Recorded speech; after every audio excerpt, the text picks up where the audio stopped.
And it's getting very, very difficult to give someone a 1.5-page job description that's got 20 bullet points on it. But these are the things that I expect you to do for X amount of dollars. And then you look up at 90 days or 6 months and you go, this person's completing half of what their job description is. And then you go have a PIP meeting with them, a performance meeting, and then they're like, oh, well, I'm going to need more money if you expect me to do that. But yet, that was part of the original job description, right? And so setting yourself apart. So there's two things, right?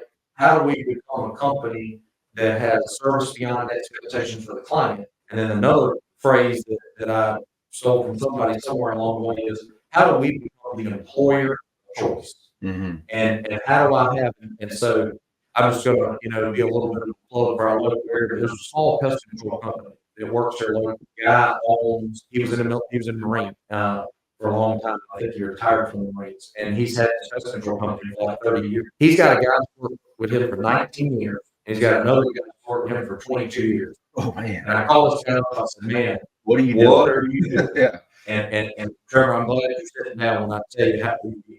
So let me tell you, and this is why I haven't mentioned the company's name, because I don't want to put his business out there for this aspect. But he pays his guys $400 a week, $10 an hour. And I almost came off the couch. I said, "What? Come again?" He goes, "Hang on." He said, "That's their base pay."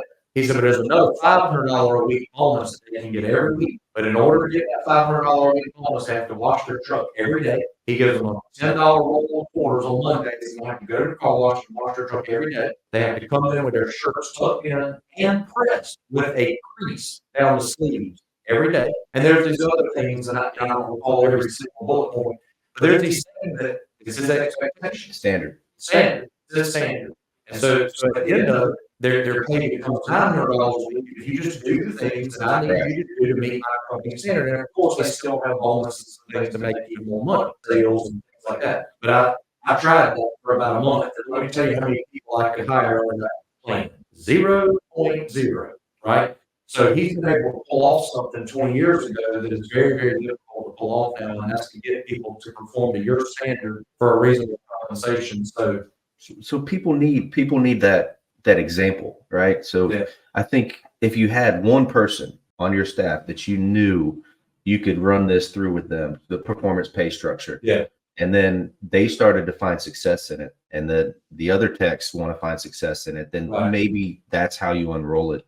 But I'm going through the same pain points right now. I'm trying to unveil a new performance pay model, and it's a struggle. Yeah, because well, there's a lot of reasons. I won't dig into that.